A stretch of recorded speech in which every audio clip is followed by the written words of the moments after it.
So hello everybody and welcome to the Captain's Cabin for this first episode of the first season ever of the Captain's Cabin. And today I have the privilege of talking with a luminary of the UX field. Mr. Matt Gardner is with us. Matthew, thanks for Hello. joining me.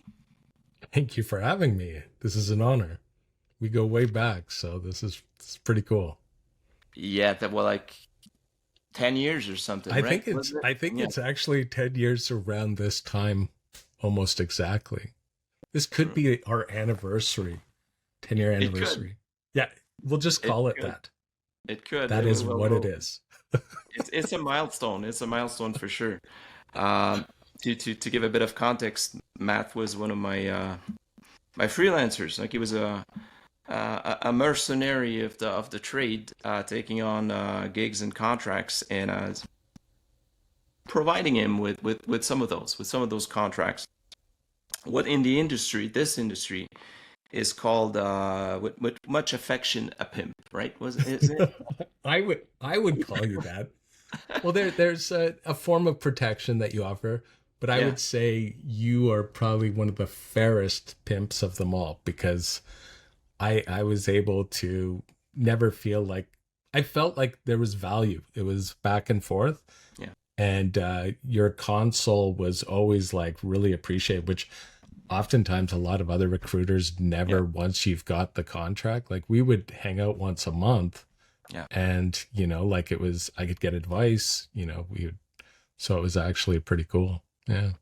So I hope people I've recommended you to have come to your door because you are the friendliest one in the seas. It's funny, you might come off like a pirate, but you're the most honest. So, you know. UX man is I love UX because before launching on my own as a Yeah, headhunter, you were at Centrik, weren't you? yeah, I was. I Yeah. worked for I don't know, like a year and a half as an account manager at Centrik, where I met I was working for Chrystel Black Yeah, who yeah, she was my director at JDA. Shout out to Chrystel. Yeah, well, she's great. yeah, She's great. And yeah. I had no idea what UX was, coming in at the Centric. And and I asked, so you guys are basically like your web designers, and they were like, no, that'd be more like UI. Yeah. And I was like, okay, but what's UX? And they would say like usability, and but we're very big on Ergonomics. testing. And I said Yeah. testing, and I learned a lot about it. Um, I learned that when you use something like an interface and it's easy to use, you might be tempted to think, well, it must have been easy to put together, so it's so easy to use. Yeah. But you'd be mistaken, right? So Actually, it's funny. I was saying this to some of the guys on the team or the community that I have at Best Buy. Just that sometimes we know when we do the best work when we hear no complaints. Like nobody notices when UX is good because they've just easily gone through it. It's actually when it's bad that you notice it, but it's almost invisible because it needs to be. We're behind the curtain. And that's all really experience design is. User experience just happens to be predominantly on like the digital world. yeah, and that brings to mind, not just focusing on like the screen or the digital element of it, the traditional digital element of it. Um, there was one of the things they were talking a lot about at Ucentric was service design, Yep. where you know your experience with any given brand is not only through their website or through their mobile app, but also through the service you get on the telephone, and for instance, or the service you get in store for any kind of brick and mortar experience. And if any one of those touch points is of low quality, that'll taint your whole, you know, um, impression of the brand. It'll be Oh, like the lowest. exactly. Yeah. Because, well, think about it. We see this regularly just in the world. All you need to do is plant one seed of doubt. So when you're building an experience, if it's jagged, something's wrong. It doesn't even need to be enough that someone sees. They just feel like something is off.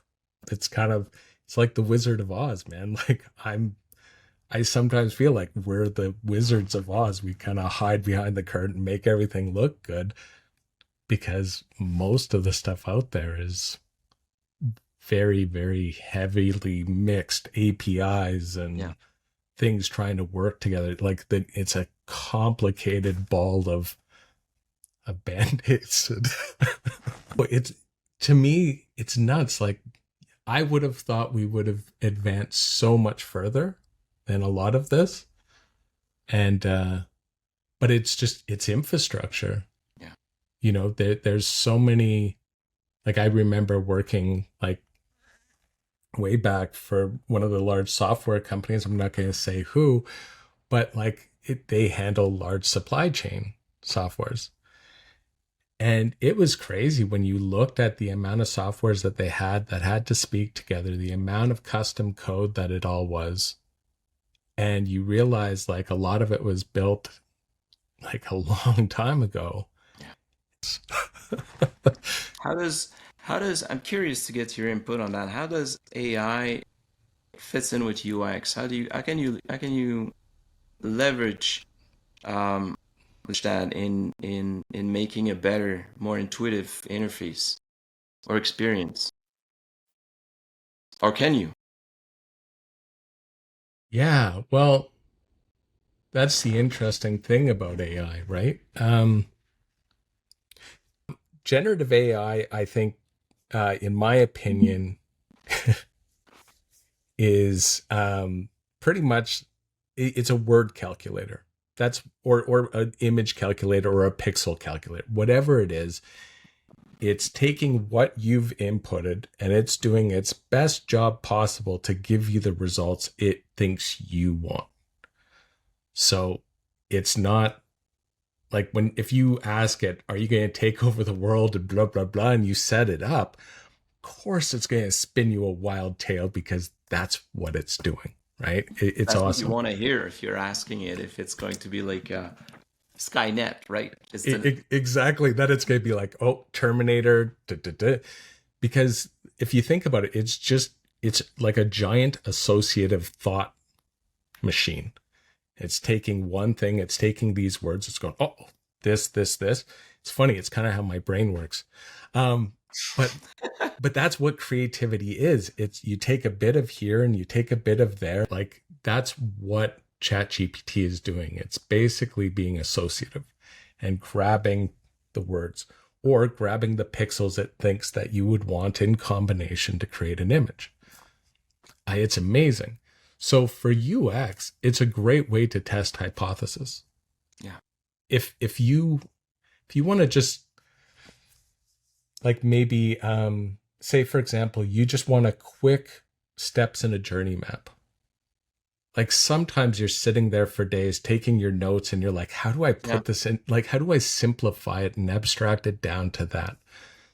I find with ChatGPT, it helps me do that very quickly. And I'm able to, even if it's not correct, I'm able to see that as my first draft, pull it out, build onto it. Yeah. And so I use it more of an assistant, someone I kind of, basically off the wall ideas, just come back and forth. And also for communicating. So as someone who's dyslexic, I suck at written communication. And if anyone's out there that I've ever annoyed with text, I'm deeply sorry because I never realized like it's ChatGPT is like helped me realize like just how roundabout I write, different things like that. And so I can use it to help me come up with more of a clear and concise answer. Eventually for people who do have learning disabilities, it's going to be create an even field to help people. But I do think it can be garbage in, garbage out, because I think where ChatGPT is right now is, as I was saying before we got on, it's getting dumber. It's getting shallower. dumber. Yeah, Yeah. and it's kind of like Nicholas Carr's book. It's like, but it took less than a year to do to ChatGPT what the internet has done to humans in like 20, 30 Yeah. years. Yeah. No, you're right, and I like the way that you put it, like to use it to come up with a first draft or an outline, or and that brings to mind whenever I have to translate something from, say, I have a friend who's a painter, and he's Cuban, so I'll translate something from Spanish or his French Spanish to English, and I'll throw it into Google Translator. It'll give me like an outline, and then I'll rework it, right? Exactly. Yeah. Because as is, it does the trick, but it's not like I would have written it. It lacks soul somehow, Exactly. it lacks personality. And then I rework it, and it's tremendous this way. Um, Also, I have a client that is in the medical field, and they have like they're in remote medicine, and they're working on an AI piece of software that acts as an assistant to medical practitioners. So It's leveraging what the cool. data crunching capabilities of AI are good at, and say going through reams of data for a given patient, 20 years of labs and test results and this and that. It can be hard to pick up patterns unless you're Dr. House or something, or Yeah. Sherlock Holmes or But this whatever. can, like, it can pick up patterns super Yeah, quick. yeah, it can pick up like trends, and then it's up to the doctor to ask the question, right? The way that the human aspect of it is actually asking the question, and the computer might, or the AI might say, well, maybe we're seeing an uptick in that enzyme, and maybe that in correlation with the patient's age and whatnot, maybe he's drinking more than two beers or two consumption per day. But it's up to the Yeah, doctor to ask that question, which is a computer would ask exactly. it probably the wrong way. Yeah. Um, Are and you drinking more than 2 beers a day? yeah, yeah, yeah.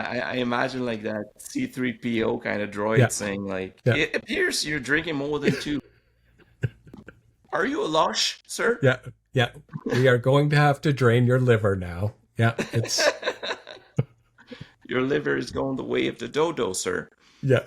You Oh, should. man. So yeah, yeah. I, It, I I think it's brilliant because you use what the computer is great at, yeah, and you mesh it with, it's an assistant basically. I was having this discussion with a friend of mine, and her son doesn't know where to go, like in terms of like studies and future. mm, He's almost 20 now, and he's been trying out a few things, and he was thinking about going into something manual because he's manual. So right, he wanted to go into yeah. plumbing, but he was concerned that for some reason AI would come and be like make him obsolete. But I Actually, I mean, think it makes him. I think that's just it. Like those trades, like the things that people do, because being a plumber isn't just like the manual trade of it. There's also an interaction with the people yeah, in the house. It's part of the community. I was saying to that friend that I wouldn't be too concerned about that because no two bathrooms are alike. Someone's bathroom is analog by definition. There's no one size fits all. And No, so you'd have to have, it's one thing to have the knowledge how to fix it, but if you're thinking about it, eventually a robot or a droid or whatever doing those manipulations, okay, first he has to reach the bathroom, and then he has to, take stock of what the environment is and take that yeah, into but consideration. imagine if he had a device that was able to take the measurements like your cell phone can now with the camera. But Yeah, imagine if it could give you some quick calculations for what you need, or you could say to it, I'm seeing this, this, and the other. What would you recommend? Boom. It could help. It's not going to do yeah. the manual work for No, you, that's but it. it could Right. be like having an encyclopedia. It was like, I need this calculation, but, and then they're Yeah. fixing things. They're still making the decisions, but it's like being able to get data like that. Yeah. However, I do think there's a real risk of us moving towards that Wall-E future where it's like we're just blobs and everything is done for us easy. It's like, and that's just it, because like you and I coming from an analog world, we know the importance of the physical hustle and the imagination and the importance of being bored. Yeah. You cannot create without being bored. So UI is like the user interface. It's the graphic stuff. It's the fluff, but Exactly. not the fluff, but the look and feel and the design of it. But where UX is the usability. But you're also Andy with the UI, or actually you can draw, right? Oh yeah. You No, draw very good. that's where I originally wanted to be a comic book artist. That Nice, was that was nice. my whole thing. I even worked on a little comic called Mob Life in Edmonton. We sold it at some stores. Nice. Like this was way back. It's basically The Sopranos before The Sopranos. Like this was about a guy named Tony. Same thing. He was in the mafia. He was screwed up because his mom used to hit him. It was we did made two episode or two yeah, two episodes Well, issues. two Yeah. two issues, right? They're Yeah. comics, and, right? and then then I went and went to school, became a graphic designer, then ended up in television, and then somehow ended up as an illustrator for a bit. But 2008 happened.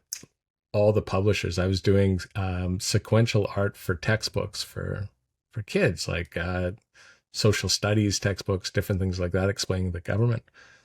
So then when I lost that, I ended up going into web, and web didn't really interest me that much. It wasn't the same like depth to be able to go into these stories. Uh, and I really loved the testing side. So I got heavily into the research because I Yeah, found that's where you were able to really define the problem space and understand the problem as a whole instead of just the symptoms of it.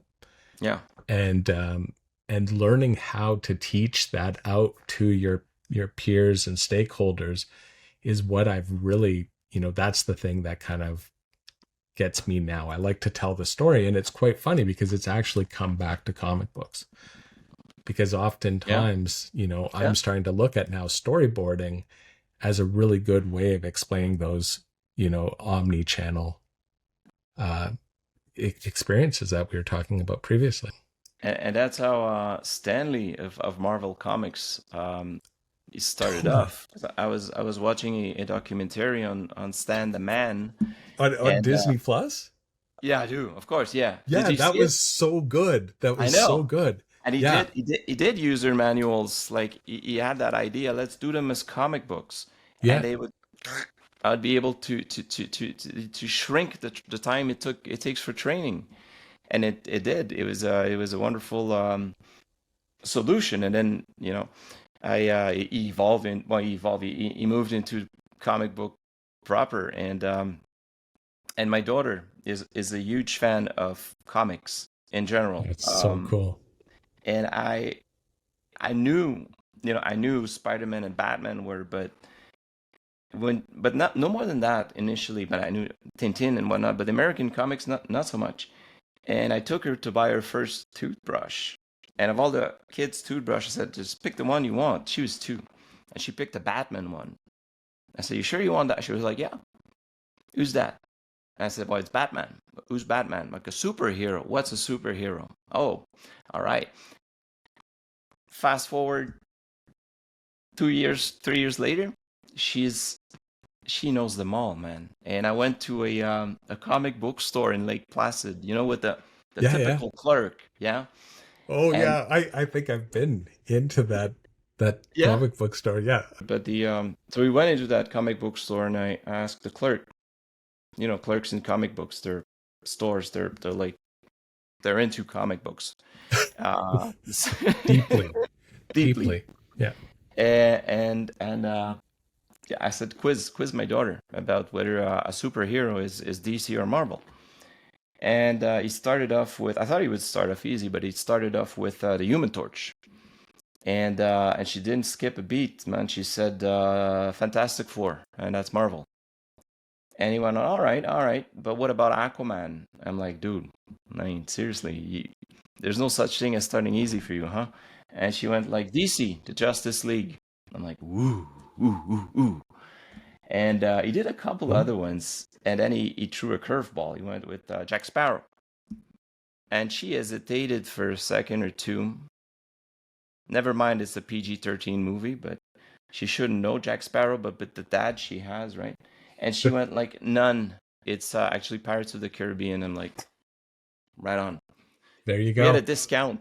He gave us a discount, and See, we have, that's good customer yeah, service, right? yeah, Yeah. service design right there, man. We got a lifelong discount. And he goes like, there's someone else working in the store. He goes like, you'll remember them, right? He goes like, yeah, they got a 15% discount forever.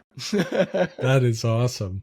That is so awesome. So, Were you the one who told me about like Mount or like around Lake Placid and just south of there, Keene and all that? yeah, Okay. maybe because I've been there, going there for over 15 years now for Yeah, I hiking. think you were the one who told me because then I started going down there quite a few times a few years back. Oh, it's beautiful It's around there. beautiful. It's Yeah, the great, wolf man. jaw, like that. Yeah, yeah. Yeah. Oh man.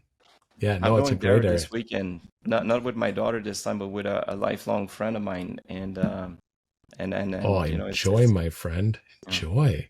it's also The part of the leaves are ritual. starting to change too. It's Yeah. a beautiful time of year. So we do have our tradition as well, which is also to, you know, do a hike and then board game. You know, I bring a few board games and we play board games. Yeah. What So are you it's bringing?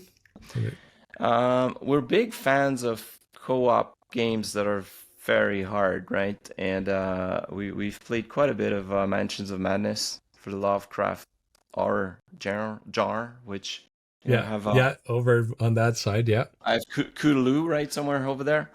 I had it commissioned by my painter friend, and that is too cool. anything co-op, I think is going to. We did play Gloomhaven once. We borrowed a copy, and I don't know if you know Gloomhaven, but it took us longer to set up the game than to play it, which for us is like a big no-no. No, but maybe that's not a bad thing. Like it's kind of a Buddhist game, right? Enjoy the journey. You just wipe it right off the board. You just build it all up, and it's yeah. But there's something Yeah, to that. I've really yeah, been getting into that. It's the idea of just, especially when you're working it iteratively, because a lot of product teams, that's what you're doing. You don't feel like it's really thankful, so you have to create those, those moments. And so that's just it. You've got to enjoy the journey because yeah, oftentimes that's all it is. You're Sisyphus pushing a boulder up a rock, so next sprint you're pushing it back up again, and it's okay. And I think getting into that discomfort is actually key to it. yeah. True, Yeah. And true. because the payoff is always so sweet. Yeah, And like with it gardening, is.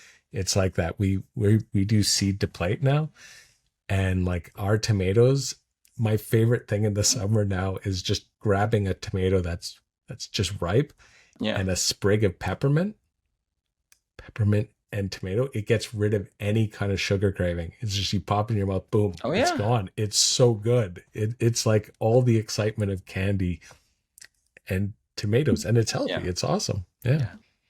But True. because you built it from that, or didn't build it, you grew it Yeah. from that seed, it's amazing how much value that has compared to if you just went to the grocery store, got it, and just threw it in your mouth.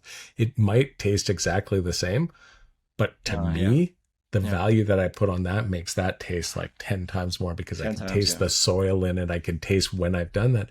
And I think that's part of experience too. And we forget that often. We try and rush everyone through the process, Yeah. but in doing so, there's no value built True. anywhere. Like, It's so true. how do you build value? Yeah. It's true.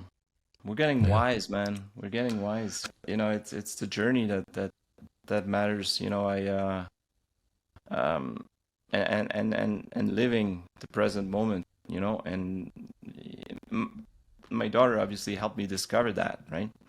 Getting down on you know, crouching to get at her height, see things from her perspective, and So true. get into her world, where she will see a butterfly and be captivated by it. And generally, we as adults, we don't care about that much, right? But I slow down and like, yeah, it's beautiful. It actually is freaking That's beautiful, that's you know? awesome. Yeah, No, I I think for guys like you and I, that's really hard to slow down.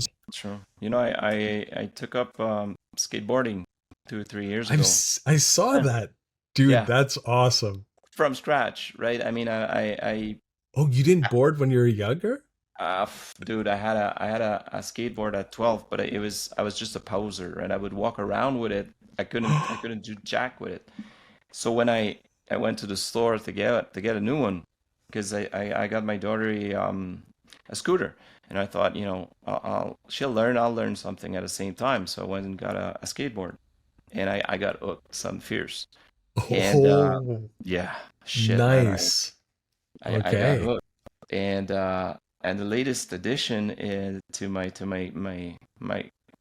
quiver, they call it quiver, is which you can see there on the wall. I'll just show you this is my quiver right there. Oh, nice. There you go, with some Lego stuff going on there. Oh, But you've got an AT-AT going as well. yeah, man, that thing was fun to build. But and I got into like surf skate. Surf skate is it's got like That's a double cool. axis, and Yeah, you can, yeah, I saw you in one of your videos it's trying that. amazing. Is it like snowboarding at all? Or It is the exact same movement you would do when surfing waves. It was invented by oh, surfers so they could practice when the sea is too cold or there are no waves. And when you think about it, when you go surfing on the ocean, there's very little time spent actually surfing. Most of the time you're yeah, paddling, going towards trying to catch a wave, right? But this is the same muscles, the same movement. And you're a land pirate. yeah, and it turns out it's extremely addictive, because you can pick up some Wow. very decent speed if you use your old body, like shoulders and everything. And it's fun to do barefoot, and Oh, I can imagine. yeah, and I started going barefoot more than ever. I was doing my daughter was I'm actually teaching her how to bike, and I took my skateboard, and she said, "Well, why don't we go to the park?" And I said, "Oh, well, I don't have my shoes." And she said, "So what?" A lot of the things my daughter says is like, "And," It's or "So what?" freeing. And then I think, "You're damn right. One, I don't need shoes." Nope. And it was fun, man. It was fun. It's fun to There's feel the something ground, about right? it. Yeah, Yeah. yeah, I was thinking about it, like I was watching some video. It was showing, just like, of course they showed that obligatory shot of the African dancers in the desert, and they're barefoot. But at that moment I paused it and I realized, like, the callus on the feet yeah. are amazing. And we sit there and we spend so much money on shoes when we could actually I know, grow that. I know. But we get people like buzzing it off with, like, grinders, grinding down people's feet and Yeah, stuff. yeah. True. And yet, so we have to wear shoes where, like, we could totally just leather up those feet. Yeah, honestly. I think it's the same thing. You just got to walk those coals every day. Just Yeah, get out there and run across the hot burning, like, but I guess that's with anything. Like, we could bring that back to all things tech, is the fact that at the end of the day, it's all practice. You got to practice and you got to build those calluses. You got to true. be able to do those things and walk those steps. And, like, Absolutely. and I think that's one of the things that I'm starting to see is people are so afraid of the practice. They just want templates now. They want prescriptive ways of work. Yeah. And we need to start being creative again. Otherwise, we're just going to get, like, we are going to lose. We're going to Yeah, lose to the computers, because if they're yeah, out thinking us, yeah, well, that's it, yeah. right? I think it's in So creativity that the human spirit truly shines. totally, If you, it's you, yeah. you see that's blank canvas. I'm a pirate. Oh, I'm not inked yet. And I heard that. Well, you told me yeah, that you went and studied the fine art of tattooing or tattoos in yeah. Thailand, of all places. And I'm first of all, I'm curious to know why would you go as far as Thailand to learn that fine art? And then I want to talk shop with you and see if you still have your Okay. needles and your ink. Yeah, I do. I kind of went through like one of these moments where I realized like I really missed illustration. Like I said before, Yeah. I did the illustration before, and I had gotten this tattoo done, which is like quite a long tattoo and has a lot of meaning. It's like to be rooted, but then to become fluid. So this is life's journey for me. Like All right. you can either get stuck being rooted or you can become fluid. So every once in a while, I look to see where I am. On I'm the usually path. somewhere in here. I'm trying to get here, trying to get more Zen. And then like, there's other ones and stuff that aren't as exciting, but this one had a lot of meaning and it kind of gave me the ink bug. And, being in the tattoo shops is cool. Like these guys were really nice and they were it reminded me why I loved art. So I was really tempted to like just go, okay, screw it. I'm going to give up being a UX or I'm going to become a tattoo artist. But it's really hard for anyone to want to train like some 40-year-old guy who's like worked as a senior in places like and have this guy like sweep the floors because I'm not doing it. Like it's just sorry, I'm coming in at a higher level. I Yeah. could manage these shops, right? Um so I realized, well, I got to learn somehow. I need to learn from doing so. I found some guy on the internet from Germany told me about this place in Thailand. So I looked it up. I was like, sure, why not? It wasn't that expensive. I think the flights were actually cheaper for me to go to Bangkok than it was for me to go to like BC to visit my parents. It's nuts. So I flew over there. It was for like a pretty decent price. Like they put you up in like a little small apartment in kind of just a working class little neighborhood. And it was about a 20-minute walk to work each day. And so you'd go in there and from like 10 to, what was it, 10 to 7:30 or 10 to 8. Anyways, the first week it was pretty much fake skin. Actually, first 2 weeks it was fake skin, working with like tattoo artists who were like kind of showing you how to do that, yet translator. And it's like me and a few other students. There's like this one dude who like he lived outside of Bangkok and he worked like the food truck all night, but then he would come in. It was like a 3-hour commute. This guy was amazing, amazing human being as well, just like incredible. So I got to do some, I tattooed some really cool people, very strange things. Like, this one woman I did like this big tattoo on her back. It was amazing. It was like a Joker and like a Harley Quinn kind of skull Oh, nice, tattoo nice, with like nice. the Yeah. roses kind of on the back. And like she was totally chill. No pain at all. Whereas this other guy I tattooed, I did the outlines on his back. The guy fainted. And it was funny Yeah. because he came in all like macho tough Yeah. and stuff. And then he just Yeah. and but it was really interesting. It was a really cool experience. Um and I've often thought about like going back to it. I've got all my supplies and things like that. I sold a bit of it, but it's one of those things that I'm really starting to I want to get back into. So I want to Yeah. bring out like the I've got a bunch of practice skins to get back into it because I've really been working on my line work the last few years. Yeah. And But I didn't even know about fake skin. I was under the impression that pigs were used because of the similarity. that used to be the case. Oh Yeah. man, tattoos have a rich history of grossness, but like even the tattoo machines that are still used today are based off of the old like Singer sewing machines. They were Holy like the original ones were just the Singer sewing machines like just pulled out. So like these guys were just like genius. Like Yeah. this is what I'm saying. Like that kind of throw it together, duct tape, glue, and all that kind of stuff. Some Yeah. amazing stuff, game changing stuff. So like your friend's kid, that's just it. Like there's nothing wrong with having more of a kinetic strength, No, like for you're, sure you're not. more Yeah. like that's engineering. What I would recommend to any kid is mix both your stems and your arts, like bring them together. Yeah. That is the thing that I swear to God the establishment is so afraid of, is the minute that you have people who are full brained, who are using both their scientific Hemispheres. logic brain and their Yeah. their emotive brain, and they bring the arts and the science together. That's when we're going to have a full-on renaissance again. Yeah.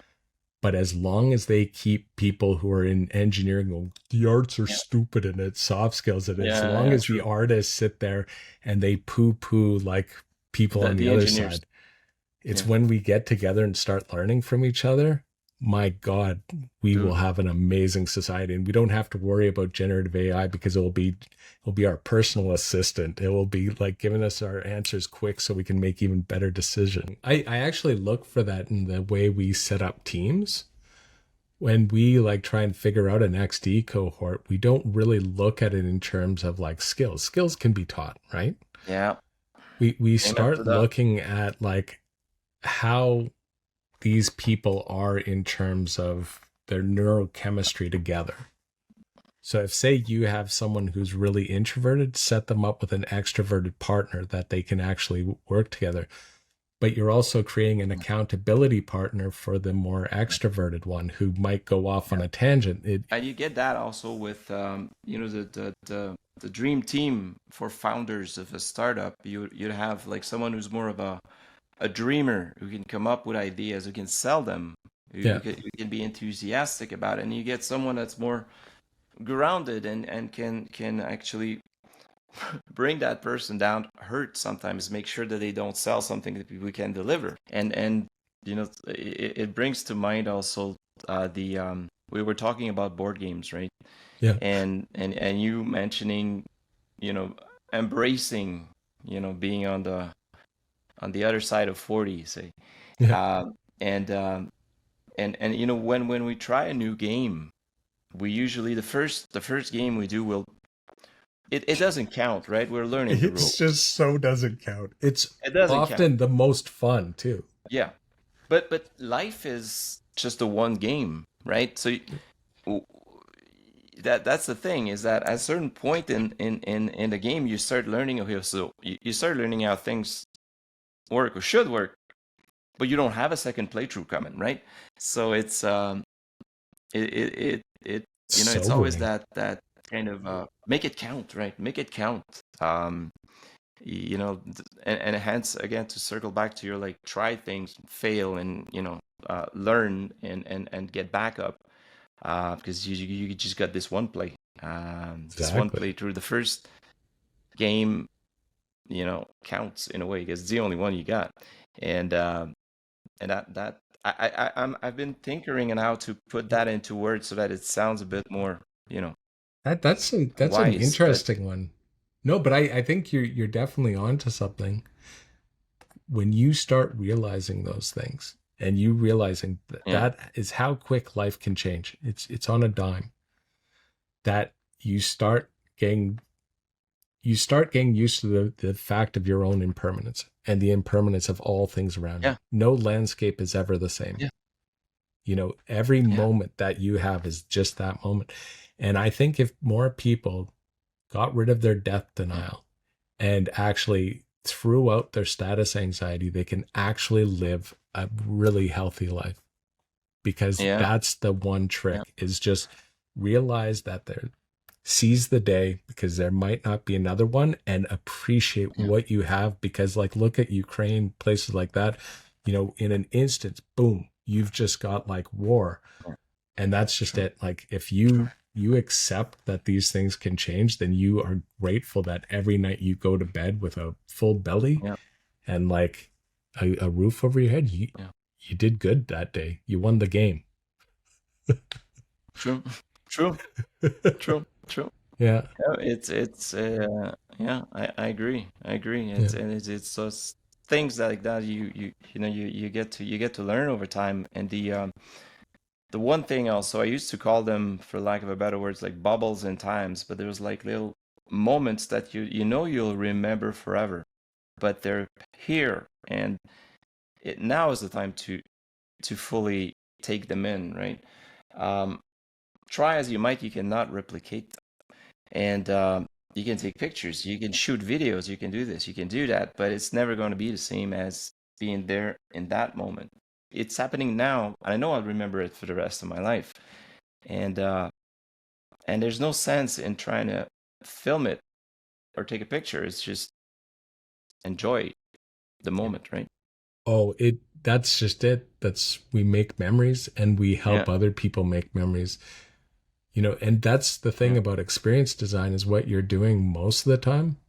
If you're doing it right and you're creating a great experience, you're making sure someone has a great memory, a great impression, great memory. Yeah, yeah, making sometimes the world better. Like I often think like people say, oh, user experience hasn't been around that long, but I actually argue, I think it's the first person who like made a path, who carved a path to make sure that other people could get to the end goal yeah, yeah. safely. And Agreed, my brother. Agreed. And cheers.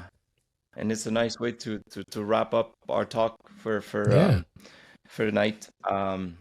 It was philosophical. It's always good to. I know you're always up for deep, conversations, deeper conversations, and that certainly is one of the things that I appreciate in my line of work in general, is having the chance to discuss with people that you know smart people, you know, um, and when I interview candidates of a certain first of all, I found that 9 times out of 10 I can find something to discuss, like a point in common with anybody.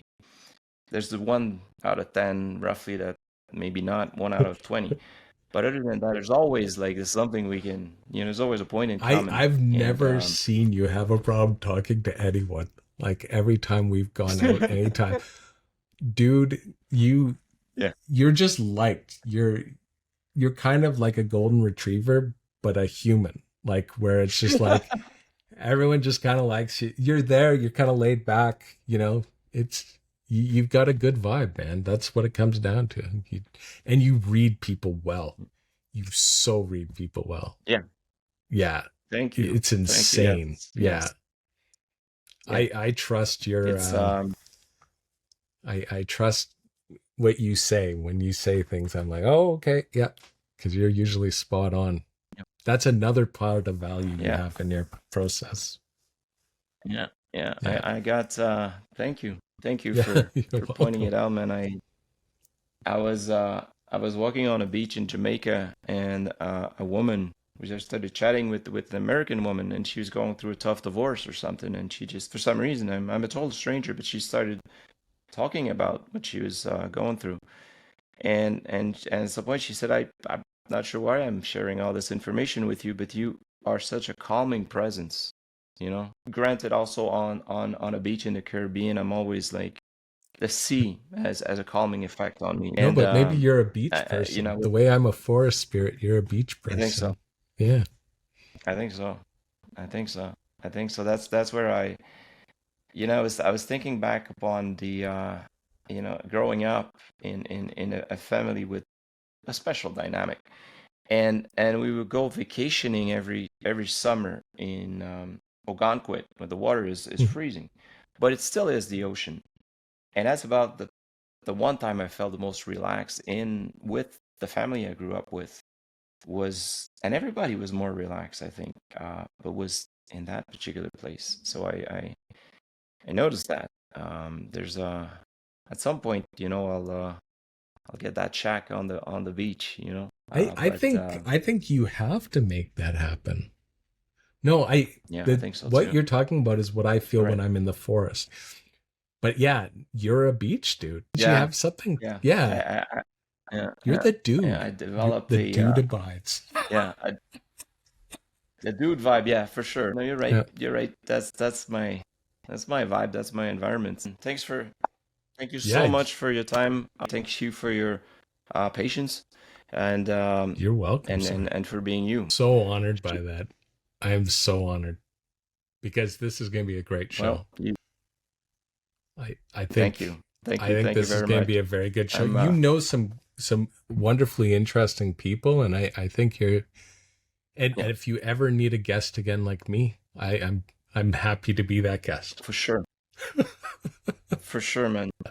No, I remember Yeah, a few times that we went for lunch, and those were some pretty amusing yeah, conversations. Yeah, they got weird. absolutely. I think you and Absolutely. I have very like similar brains that way we could just go off in different Yeah. directions, which makes it entertaining for people because people don't want to like have the long linear story that just you have to have tangents and bring No. it back, and you got to have that, that flow. You're awesome Yeah. at that. So you got Thank this, you. man. Thank you. Yeah. I'll keep at it. I'll have you again for sure. And Awesome. thanks. Thanks Yeah. for everything, man. You rock. Any way I can help.